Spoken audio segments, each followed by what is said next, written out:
I pledge allegiance to the flag of the United States of America and to the republic for which it stands, one nation, under God, indivisible, with liberty and justice for all.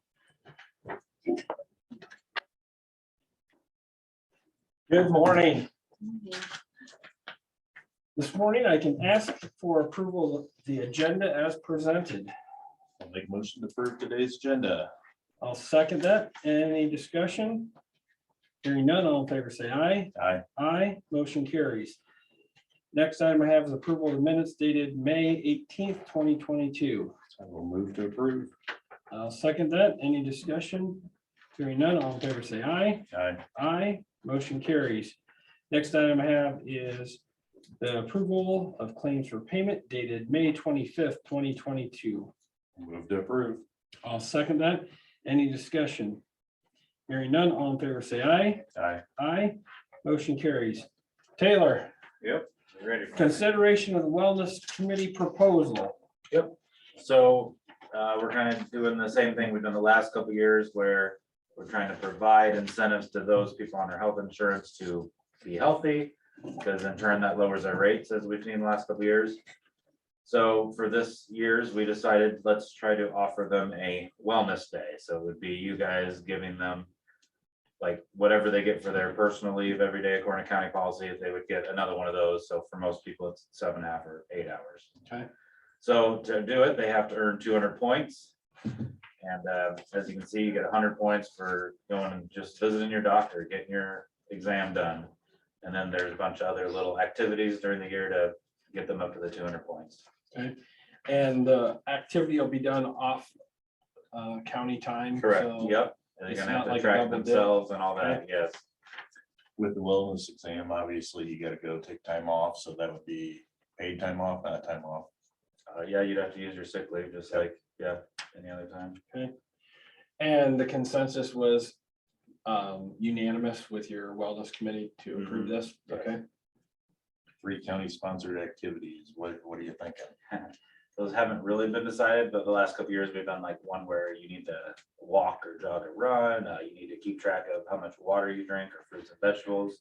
So things like that. They talked about doing a self-defense seminar, but you know, until they actually get dates hammered out on that, they haven't decided yet, but we'll offer something. And would those be on the clock, off the clock? I assume the self-defense would be on the clock. I don't know though. Maybe they find an early morning to do that one.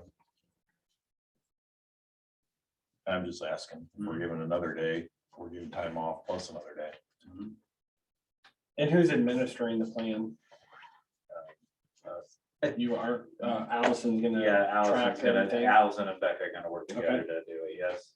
Yep, but yeah, we kind of decided, let's cut out the middle person and we'll just do it ourselves. And was Renee involved in this? No, she was gone that day, She we was talked on, about it, okay. yep. Lance, I'd feel more comfortable about doing a little more research, and if you could get us like the foundational activities. Mhm. I attended the financial, Mhm. one, I've attended the mental health one. So if we could get those set in stone and then reconsider it in the next week or two, I think that would be my The activity's preference. pretty hammered out, but they didn't want to commit to the ones that where we were asking somebody else to come speak to us Right, because they didn't have dates yet. On the personal day that will be given away, it must be used within that time frame or within a time frame. Yeah, it would be the same thing as your regular personal leave. and paid straight time, it can't be like piggybacked Correct. on Memorial Day weekend or one of the holiday, correct? Yes. And how about the other department heads as far as their staff that could be gone? Have we talked to those? No, just the ones that are a part of the wellness committee. Well, with that, I'll move to table. Okay, I'll second that. Any further discussion? All those in favor say aye. Aye. Aye, motion carries. Thank you. Next item I have is consideration of the Hardin County Vaccine Clinic for Thursday, October 13th, 2022. This is our flu shot clinic, and then Greenbelt Home Care also through their the state record program can let you know if you need a tetanus shot or a whooping cough or other vaccines. So I'll make a motion to approve the Hardin County Vaccine Clinic Thursday, October 13th, 2022. I'll second that. All those in favor say aye. Aye. Aye, motion carries. Next item would be the consideration of property management's request for American Rescue Plan Act funding. Jody submitted a request for utilization of $817.51 for the barrier utilized in the vestibule and $60,000 for the remodeling project for here in the courthouse with the bathroom. A few weeks ago, I know Matt was here and reported on this for the Times Citizen, that we're gonna swap the bathrooms to give a little more room in the female restroom and adds a little bit, a lot of bit of handicap accessible and hands-free devices in those two facilities. The vendors trying to use as much local work as we can. Matt Kane Construction, Ben Spec Electric, and Gorman Flooring. And the previous one was Iowa Falls Glass. Yep, Iowa Falls Glass was utilized in the previous one. I'm gonna go ahead and make a motion to approve the property management request for ARPA funds as presented. Okay, I'll second that. Any discussion? And be on the lookout as soon as we know. Matt was trying to procure some of the materials and get as much stuff ready. So any construction would be continuous rather than broken up because of supply chain issues. So as soon as we know when that'll start, then we'll definitely have to inform the public on moving the meetings for a few weeks or maybe a month or two. So, And the public restrooms. would and be something yeah, else. public restrooms will be utilized on the courthouse or the courts floor. Yep. So, all those in favor say aye. Aye. Aye, motion carries. Next item I have is consideration of changing the regular supervisors meeting on Wednesday, June 22nd to a different day or canceling due to the auditor's ISAC summer meetings. We can go the day before, the 21st, or we could cancel. What do you prefer? We're already canceling the 6th. Right. I would prefer to have it on the 21st. I'll make a motion. Well, to- one second, I want to engage our auditor. What's your preference? I think Tuesday would be great, Tuesday morning. Okay. I'm gonna be in Dubuque that night. So. Okay, does that give Jamie enough time for claims and? Yeah. Okay, perfect. Okay, go ahead, Lance. I'll make a motion to approve the request of moving the meeting from June 22nd to June 21st at 9 a.m. I'll second that.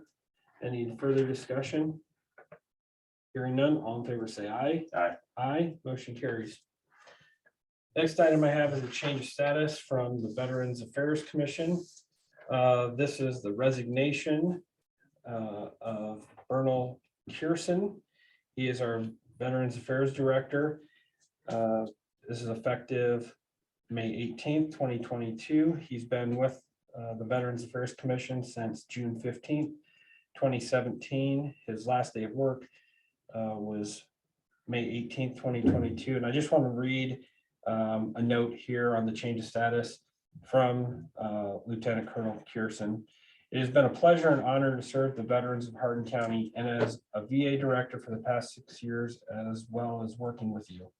The highlight of my career was being able to assist in bringing a new VA medical van to the program to better serve our veterans. Please let me know if there is anything I could be of assistance during the transition, and I will be glad to assist with any information I can provide. And that's from Colonel Pearson. With that, I will make a motion to approve the change of status for the VA position. And I'll second that. Any discussion? It's already been approved by their commission. Yep, the Veterans Affairs Commission approved the resignation and they're working on posting the position as soon as possible. I know Lance knows that Colonel Pearson and I have a great relationship, and this is a huge loss. Before Colonel Pearson came to Hardin County, he was served the Waterloo Police Department and the United States Air Force for a long time, and I really admire his servant's heart and what he's done for the community and for the country. And so personally, this is kind of a heartbreaking thing for me, but I wish him well in his future endeavors. So all those in favor of the change of status, please say aye. Aye. Aye. Motion carries.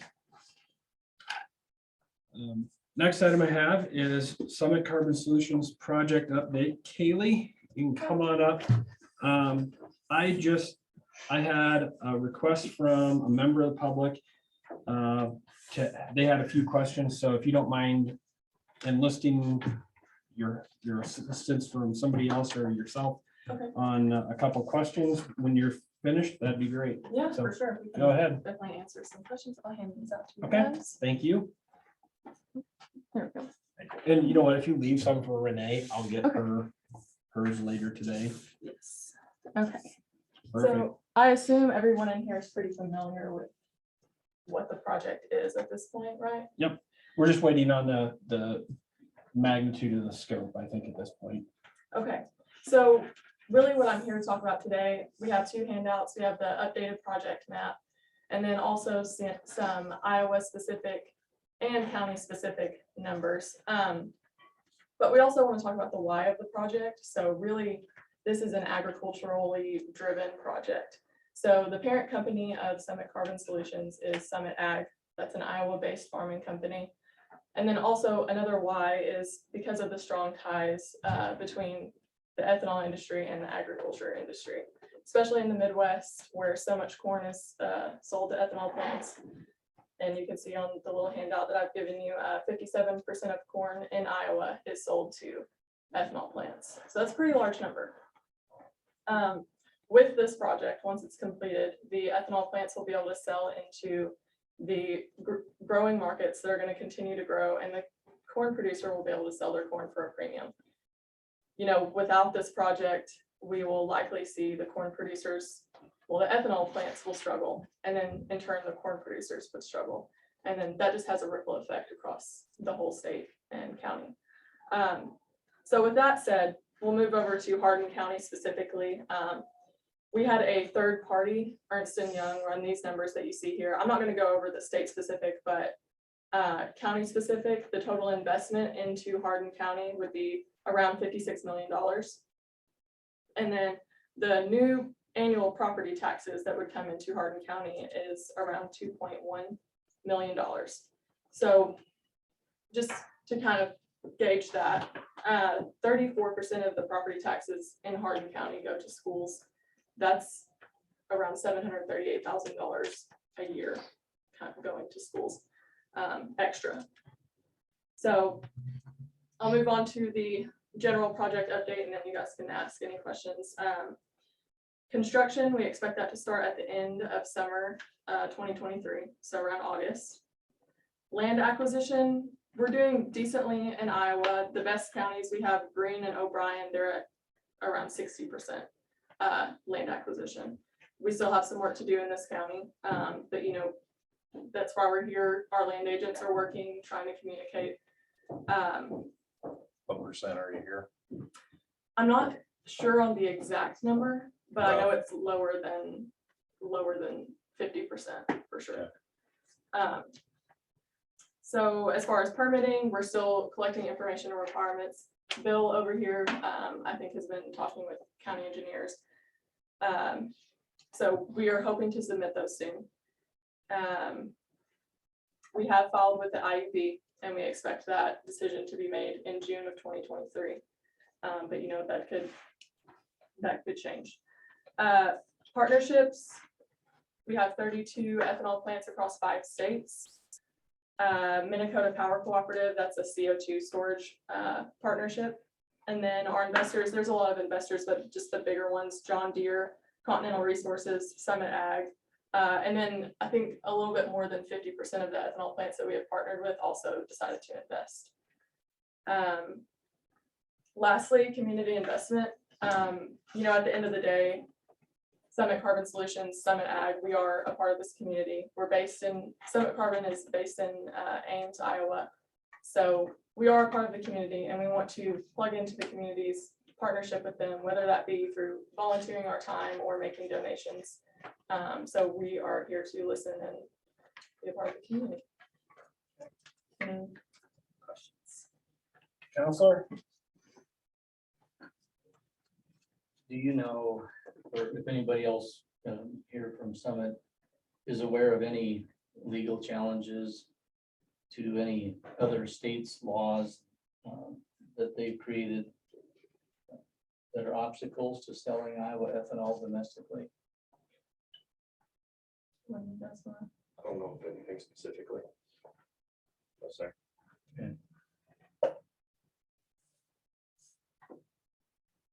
Hardin County land acquisition. Hold on a second, Robert. Oh, I'm sorry. Yep. If you want to ask these folks questions after the meeting, more than welcome to do that. She's open for questions now. But that's to us. That's Oh, just enough. understand. Yeah, okay. Okay. Sorry about that. So I did receive 3 questions and this isn't supposed to be a gotcha thing. So if anybody would like to chime in from Summit, these are from Jacob Bolson. He's a Hardin County constituent that couldn't be here this morning. And I'll provide the questions to you guys if you need more follow-up and can respond to him directly. But damage to drainage infrastructure can take many years to be visible, depending on weather patterns, extent of the damage, et cetera. What will Summit Carbon Solutions process for handling drainage infrastructure repairs after the pipeline is installed? And who will personally and legally be accountable at Summit Carbon Solutions to ensure that drainage infrastructure repairs are handled in a timely and or orderly manner? That was one of the questions. You want to answer that? Grant, you want it? Yeah, go ahead and introduce yourself. Grant Terry, I'm a senior pipeline PM. I'm ultimately gonna take over probably the western side of Iowa whenever we get to construction. All right. To your question, I mean, we as a company are gonna warranty drain tile repairs for life. That's something you'll never, ever see working with any kind of midstream company or oil and gas company or pipeline company, but probably across the United States. They're usually gonna give you a year or 2 years on warranty, and they're gonna make it difficult most likely. And I speak to this because I work for midstream companies where this is the practice that they tend to go with. So for Summit Ag and for Summit Carbon Solutions to warranty any type of drain tile repair or anything that would be a negative result of construction itself perpetually for life. I mean, that's the stance we're taking. As to the second part of the question, as far as who personally is responsible, I mean, that's going to be designated down the line when we get to an operations phase. Okay. And so are you inferring that both private tile and drainage district tile will be perpetually warranted? If it is impacted by the line itself, so say we go onto a property and we make a permanent drain tile repair on the property, that permanent repair is warranted for life. Okay. Whether we do it with Ellingson, who's our partner drain tile contractor out of Minnesota. Yep. Or if the landowner chooses to utilize their own drain tile contractor to make the permanent repair, which they can do. The only thing I'll say with that is if they're choosing to use their own contractor, we have to make sure that the coordination between their contractor and when we get to the construction phase of it have to mesh. Correct. Because they're going to be moving quickly and we need to make sure that, you know, they're working together.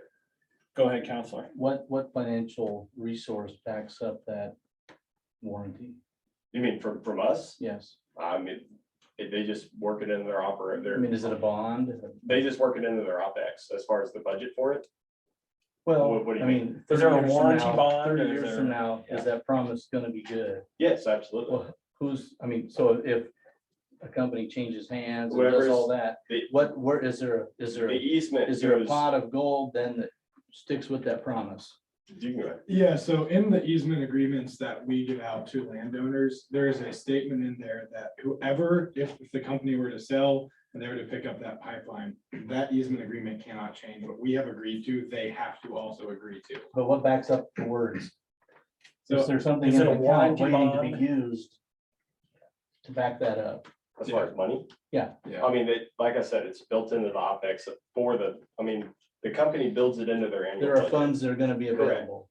Correct. Because I mean, if you can imagine, if we're offering this across 5 states, it's gonna be a vast dollar amount. Right. What would happen if for some reason it's no longer being used, the company goes into default? You say for life of the company, for life of the ground. Oh, of course, it would be for life of whoever's operating it, because I mean, But if it's no longer operating and it's still impacted tile, there's nothing backing it. correct. Okay. I mean, I can speak to as a landfill or it's closure, post closure, they have money set aside for everything. If that landfill for the next 100 years has enough money set aside to maintain and take care of it.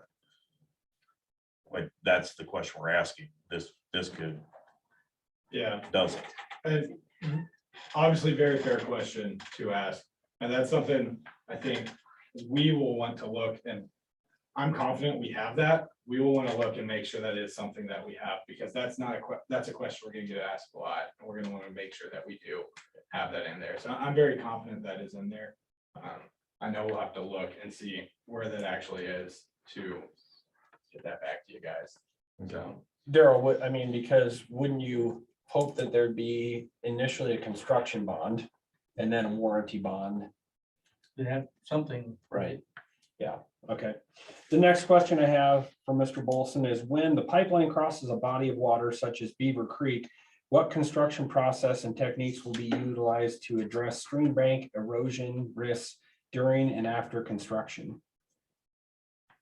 So what mitigation, what's the construction technique? Is it strictly boring and then riprap and, mesh, or what's the I'd say standard? most all cases, it's gonna be an HDD as far as the actual HDD process. Isaac, Okay. if you want to speak. to Yeah, that. Thanks, most rivers, streams, creeks are gonna be horizontal directionally drilled. Yep. We won't impact the bank. We'll be Okay. underneath it. We won't traverse through there. If we do, we'll probably be able to set a rail car, and then we'll go back and we'll use ECDs if we do impact the bank at all, Okay. but there won't be any excavation. And can you remind everybody the diameter of the pipe being put in the ground here in Hardin County? Give them that. It's 6 inches in some spots, and then there's a 12 inch. Okay, It should be on that map there. right. Okay, the last question Mr. Bolson submitted was, I am personally learning more about wetlands as the farm I rent has 2 wetlands on it. Does Summit Carbon Solutions proposal intend to cross any county-owned wetlands? If so, what kind of independent impact analysis is Summit Carbon Solutions funding to demonstrate to the county how they are handling the disturbance of the wetland ecosystem? I mean, we're doing, as a company, I mean, we have a massive endeavor when it goes into cultural, historical, biological, environmental impacts that this project's gonna have. I mean, if you look at we have a line list that essentially is gonna be presented to contractors at the end of the day, which is gonna represent every possible, when you're going through, certain areas at certain times, it's gonna require certain mitigation practices. So I mean, I'm not on that side. I know that we've spent millions of dollars on it. I can speak to, when we do cross a typical wetland, it does require a neck down and workspace and certain conditions there. I mean, if we can't impact it, then that's gonna typically be a bore. Okay. All right, and your team will be here following me. We have a 9:30 meeting in here, but you guys will be here for any of the members of the public that would like to engage after the meeting today. Isaac, I'll give this to you. Thank you, sir. You bet. And I appreciate you coming out today, and just remember in the future, please let County Attorney Meyer know. He's our single point of contact on the project. So, all right, thank you very much. Thank you for your time. All right, Jolene, I'm gonna start with you today on other business, voting. Just other elections, primary elections is June 7th. We are gonna be open, the Saturday before, that was a correction in the minutes. Okay, Will be, on that Saturday is June 4th, 4th. Okay, from 7 to 3 all right. that day, for absentee voting. Okay. Angela? Okay. Michelle? Still time to pay your taxes before tax sale. So if you don't want to get another month's penalty, you want to get it paid by the 31st of May. And if you don't want to be in the paper, you're too late. And if you don't want to go to tax sale, you need to have it paid by the Friday before June 20th. Okay. Taylor, did you have anything else? No. All right. Attorney Meyer. Maybe just keep those in Texas, Absolutely. in your mind and in your heart. Lance? No. Okay. I don't have anything else for the good of the cause. I can ask for adjournment. Move to adjourn. I'll second that. Any discussion? Hearing none, all in favor, say aye. Aye. Aye, we're adjourned. Thank you. Sorry I stepped out of line.